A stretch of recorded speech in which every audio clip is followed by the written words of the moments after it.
మీలో ఎంతమందికి పానీపూరి అంటే ఇష్టం చెప్పండి. నాకైతే చాలా ఇష్టం. ఈరోజు ఇంట్లోనే పానీపూరి ఈజీగా ఎలా ప్రిపేర్ చేసుకోవాలి ఈ వీడియోలో అయితే నేర్చేసుకుందాము. ఇక్కడ నేనైతే పావు కేజీ బొంబాయి రవ్వ, అలాగే పావు కేజీ మైదా పిండి, కొంచెం వాటర్ వేసి బాగా మిక్స్ చేసి పక్కన పెట్టేసుకున్నాను. ఇప్పుడు ఒక మిక్సీ జార్ తీసుకొని ఇందులో కొంచెం పుదీనా, అలాగే కొంచెం అల్లం ముక్క, 2 పచ్చిమిరపకాయలు యాడ్ చేసుకొని బాగా మిక్సీ కొట్టేసుకొని స్ట్రెయిన్ చేసేసుకొని కొద్దిగా వాటర్ యాడ్ చేసుకొని ఆ వాటర్లో ఒక లెమన్ పిండి వేసుకొని కొంచెం కొత్తిమీర వేసి పక్కన పెట్టేసుకోండి. ఇప్పుడు మనం పిండిగా ప్రిపేర్ చేసిందంతా కూడా చిన్న చిన్న ఉండలుగా ప్రిపేర్ చేసి ఇలా చిన్నగా చపాతీలా చేసుకోండి. బాగా పల్చగా ఉండేటట్లు చూసుకోండి.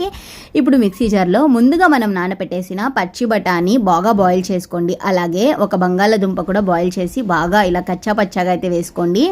ఇప్పుడు స్టవ్ మీద ఒక బాండి పెట్టేసుకొని కొన్ని ఆనియన్స్, అలాగే కొంచెం ఆయిల్, 2 పచ్చిమిరపకాయలు వేసి కొంచెం పసుపు వేసి బాగా మిక్స్ చేసేసుకోండి. ఫ్రై అయిపోయాక ఇప్పుడు ఇందులో కొద్దిగా అల్లం వెల్లుల్లి పేస్ట్, అలాగే ఇందులో టమాటా, మనం మిక్సీ చేసి పక్కన పెట్టేసుకున్న పచ్చి బఠానీ అవన్నీ కూడా యాడ్ చేసుకొని ఇందులో అయితే నేను కొంచెం పసుపు, కొంచెం కారం, అలాగే స్టార్ మసాలా ప్యాకెట్ అయితే ఒక ప్యాకెట్ యాడ్ చేశాను అనమాట. ఇందులో కొద్దిగా వాటర్, అలాగే కొంచెం కొత్తిమీర వేసేసుకొని బాగా కుక్ చేసేసుకొని పక్కన పెట్టేసుకోండి.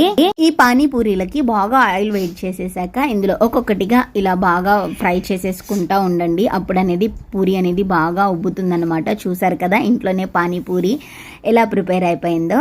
కూడా తప్పకుండా ట్రై చేశారు కదా. వీడియో నచ్చినట్లయితే లైక్ చేసి సబ్స్క్రైబ్ చేసుకోండి. Thanks for watching.